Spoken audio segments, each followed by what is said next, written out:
Hey there, I'm back. It's been a little bit of a while, a couple weeks since my last video. Don't really have a whole collection update per se. I have not really gotten much in the mail the last several weeks. I got a couple of things. I got a couple packages sent to me, and some stuff that I actually bought. I got one holy grail package sent to me that I'll show off today and talk about. But for the most part, I'm slowly getting back into the groove of Melanie loves death metal. It's been a while. I kind of took a vacation from it, as everybody knows. Um, but getting back into it, been slowly going back and listening to some new releases that I haven't purchased yet that have come out. I know that I got a shipping notification for the Pissgrave vinyl that I ordered from Profound Lore. So that's coming, I think, at the end of the week. So I'll probably do a video on that. Haven't listened to the whole album yet, though. I've only heard a couple of things. But getting back to it, to be honest with you, the last full metal album or death metal album that I've listened to is this. I've had it for a couple weeks now. The new Vacuous In His Blood album, their debut on Relapse Records. The band is out of the UK. I finally actually sat down and listened to this full album today. Their last release, Dreams of Dysphoria, came out back in 2022 on Meisako Oho, and loved that album. They're from the UK. Just one of my favorite death metal, newer death metal bands. So I was excited to see that they got signed to Relapse. No, this is not Vacuous Deaths. This is just Vacuous. Sometimes people have been confusing the two bands. So this came out within the last week or two. February 28th, so last week it came out officially. So I finally have the record in here. I pre-ordered this the day that they announced it. Was very excited about it. Unfortunately, I just have not listened to it until today. I finally listened to it today, and it's what I pretty much expected from this. Heavy as hell, just got that darker atmosphere like they did in their first album, a little bit more of a better production style, a little bit more progression in their songwriting, but still very much the same band that I fell in love with their first full length. So yeah, I really, really enjoy it. So if you're looking for a newer band, don't let the whole Relapse records deter you. Some people tend to write off newer bands that are being signed to Relapse. I'm not too sure why, but Relapse, is Relapse. I mean, yeah, they're making money off of all the death reissues, but they're still signing good stuff, and they're still releasing good stuff outside of that. So the record itself, I mean, it's pretty straightforward. It's your stereotypical Relapse pressing. I mean, not really a whole lot of going on there with the album cover until you get to the back. The lyrics on this album, and again, I'm not really one to go and be so into the lyrics when it comes to death metal, are very much, you can tell, are very personal, and there's probably a lot of darkness and stuff like this. And I know that a lot of that was in their first album too, but a printed inner sheet here. Again, it's a pretty straightforward pressing, and I'm pretty sure that they pressed a million different colors. So I don't even know if this is sold out or not. But yeah, your straightforward Relapse pressing, and I haven't even changed the inner sheet on this, but a nitpicky detail here is it's a shitty paper inner sleeve, which for a company like Relapse Records, you would think by now they would stop putting this garbage on their vinyl, but they do not. But I got this very pretty pressing that goes very well with the album cover, is just jaw-dropping. It absolutely is gorgeous. And this is probably one of my favorite vinyl pressings I've gotten in recent years. I mean, that looks phenomenal. Does not fit with the ambience or the atmosphere of the album whatsoever, but very, very good nonetheless. So this is one of the newer releases that I've gotten in, that I've been listening to. Again, there's a couple of new things that just got announced. There is a new Hemorrhage mini LP that Hell's Headbangers is putting out, which I am super pumped about because, as everybody knows, that's one of my all-time favorite bands. And of course, you're not going to go into this shitty paper sleeve now that there we go. So check this out. I love this band. They also just their first album is really good. Check it out. Definitely, again, like I said, one of my favorite newer death metal bands that MSUO put on the radar for me. So happy for them. Glad. The next thing that I got in actually was a tape. Usually I don't blend tapes in vinyl in my updates, but we're going to do shit differently this year. Just going to, not go too much into it. Anyway, this was a pre-order that finally came in from Dissonant Tapes, and it is a reissue of Impaled's The Dead Shall Dead Remain. So yeah, I was excited about this when I saw that they announced this reissue, and I immediately got it. This is basically your death grind, gore, grindcore, death grind, like carcass worshipping band. If you've never heard this, I feel like if you're watching this channel, you definitely heard this. This is their first full-length album. The band is out of Oakland. They have several other albums out that I would love to get, like Mondo Medical, which is their second full-length. But yeah, as soon as I saw this was reissued by Dissonant Tapes, I ordered it immediately, which shout out to Dissonant Tapes, one of my all-time favorite places to buy cassette tapes from. Not just their releases, but he's got a huge distro, and he gets tons of stuff in from like European labels and like all these like bootlegs and stuff like that. Like, I don't know, if you're looking to build your death metal cassette tape collection, which as you can see, I still have mine. We'll get to that in a minute. One of the best websites ever to buy from. Pricing is perfect. Shipping is fast. Just there's a lot there. There's a lot to scour through, and I probably check it, and he can probably see it on the analytics of like somebody from Tampa, Florida, checking it at least on a weekly basis. But I follow him on Instagram, and he often posts, Andrew is his name, posts like what's new in stock and stuff like that. So whenever he makes a post, I immediately go and look because I'm sure there's other stuff that got added. But anyway, pretty cool, like green, like minty green tape. And then the J card is what you can expect for this. Very huge J card. Like, look at that. Some nice thought went into this, where it wasn't just like a bifold, basically. So every single lyrics, we got all that stuff. Like, again, Dissonant Tapes, they put out awesome reissues. I have so many of their tapes in my collection. I should just, you know what, someday I'll just do a video on that. Here are all my Dissonant Tapes in my collection, because I have maybe 50. I don't even know. I would buy every single one if I had the money to do it. And then a green case that it comes on. So I don't know if these are still available. I'll link it in the description. Link where you can also go listen to this if you've never heard it. But just a classic here. Definitely one of the better like carcass style worshipping bands in the 2000 eras. It looks like they are pretty much, there's a demo that they actually just put out, and it's called Demo Medical. It actually came out last week. I still need to listen to it, but it's got 9 tracks on it, and it's 40 minutes long. Demo Medical, so it's not a demo. It says it's a demo, but it's not. That's not a demo. Anyway, Tank Crimes put it out, so I need to check that out. I was super excited when I saw that because they're back. They haven't made anything since like 2013, so I'm getting caught up now. That kind of like piqued my interest to come back. Was that the Hemorrhage reissue? And like some people have just been sending me stuff on Instagram lately, and I've just been like, okay, you're drawing me back in. You motherfuckers. So yeah, Impaled. That was tape. So as you can see, I still have my tape collection and my vinyl. I still have. There's a little bit of a hole right there because I'm actually moving things around. I have another thing here that I had to buy because I ran out of space, and as you can see, there's some vinyl down here. I've been selling a lot of vinyl, and I'm sure if you follow me on Instagram and Facebook, you've been seeing that. And last week I got some douchebag that was really upset about the fact that I was selling my vinyl. I don't know why. He made a very weird message to me about how I only buy vinyl for clicks and views, and then I just sell them right away. Which is so weird. Like, why the fuck do you care if I'm selling my personal vinyl collection?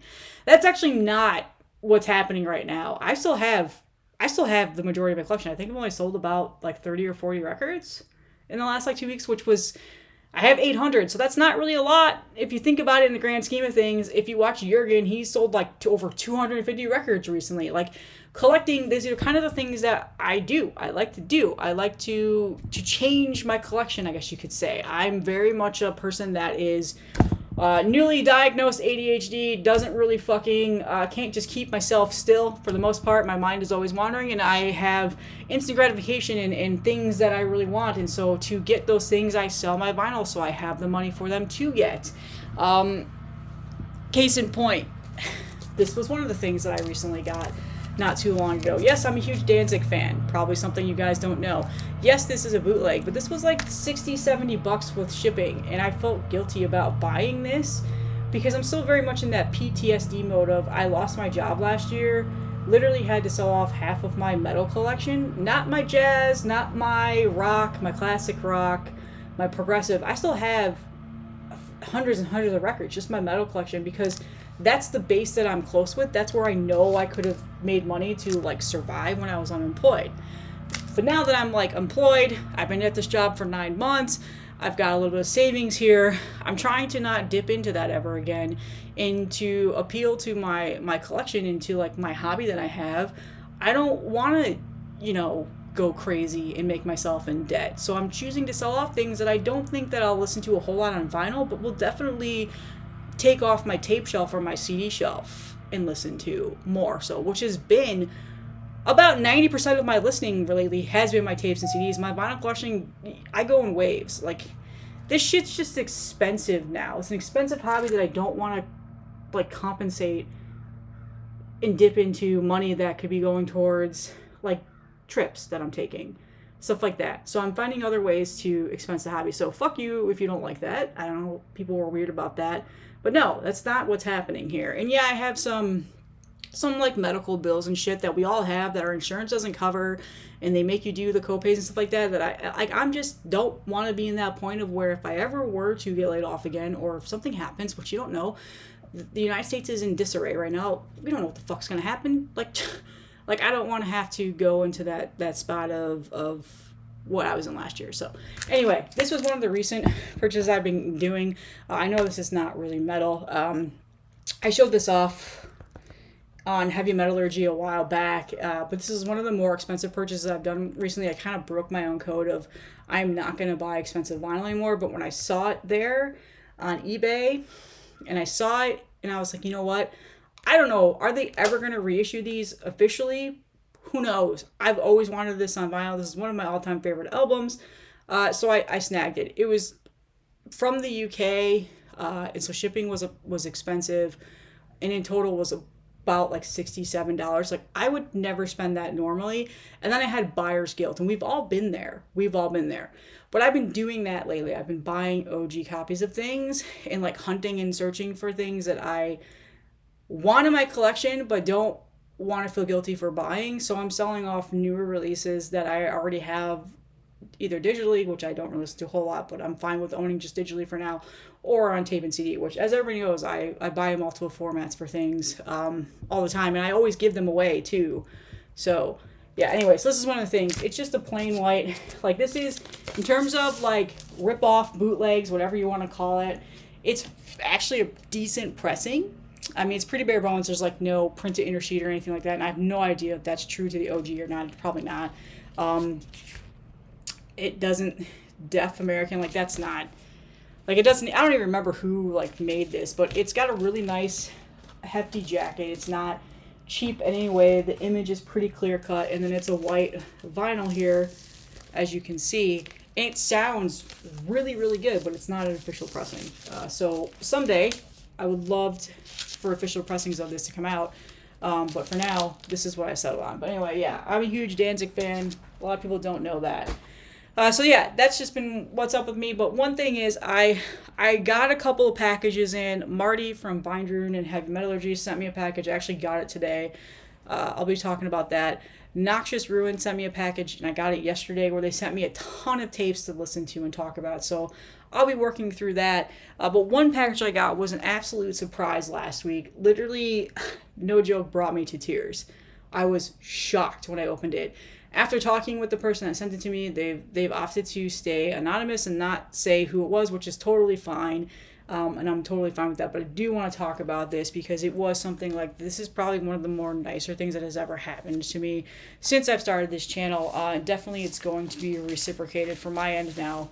But I opened up this package, and this was inside. This is a first pressing Merciful Fate, the green label.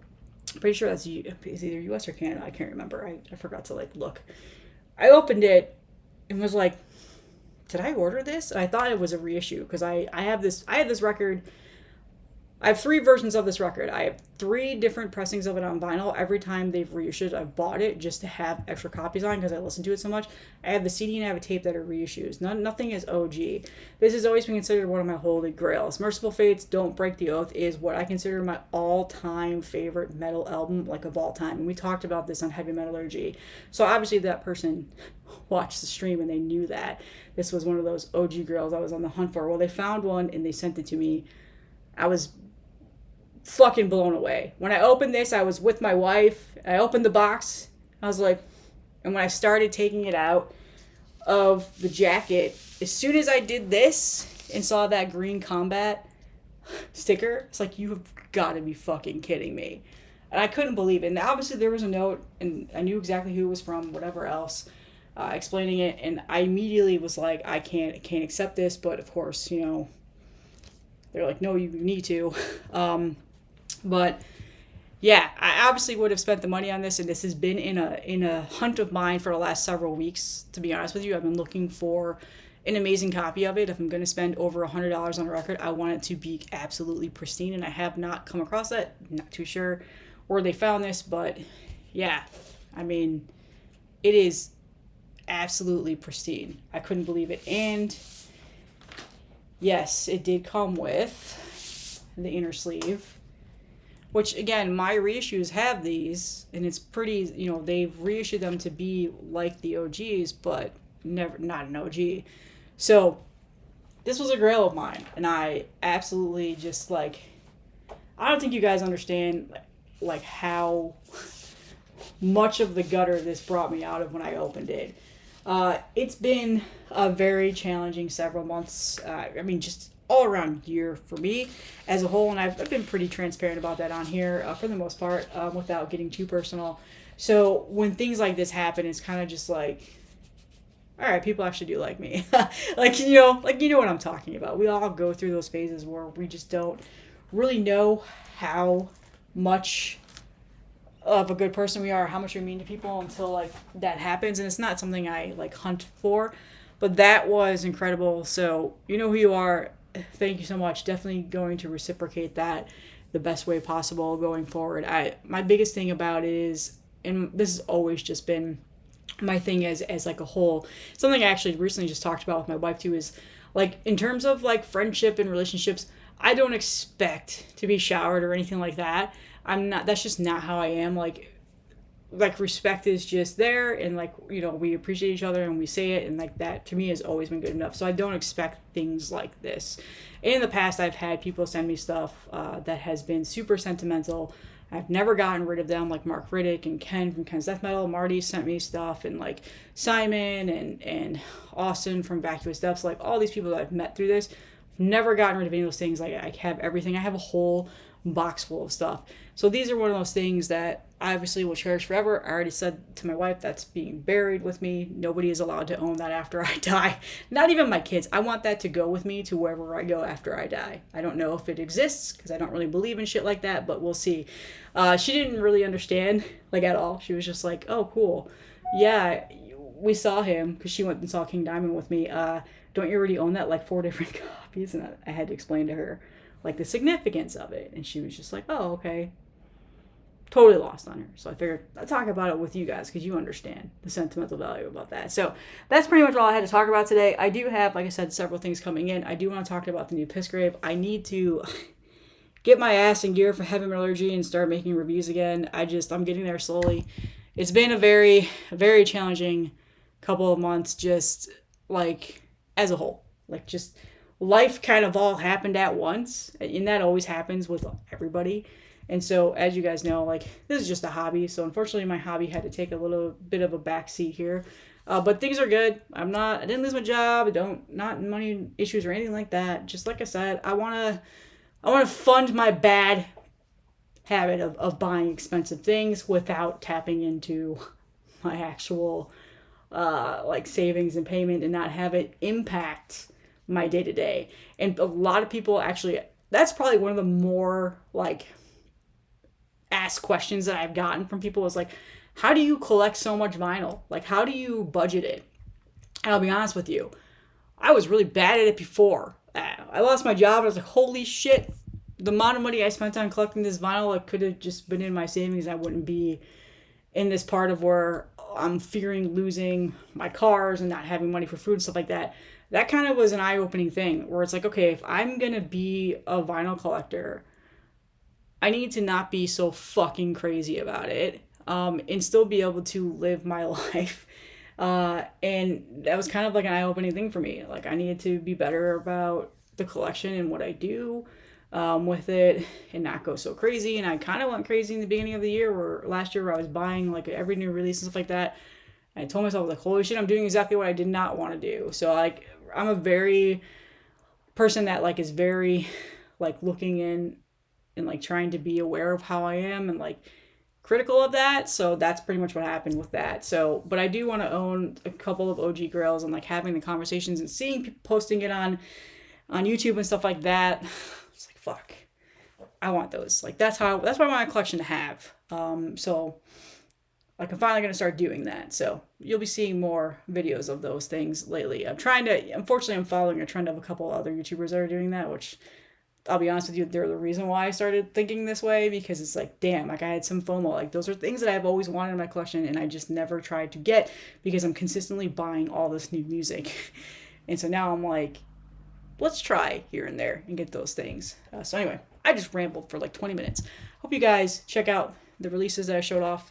Impaled, Vacuous, Danzig, and Merciful Fate. I don't need to talk about those. That Vacuous album is very good. I think it's starting off 2025 good. I need to catch up to releases, so in the comments, post some stuff that I missed the last 2 months that have been released, and I'll get there. It's coming. I'll see you guys in the next one.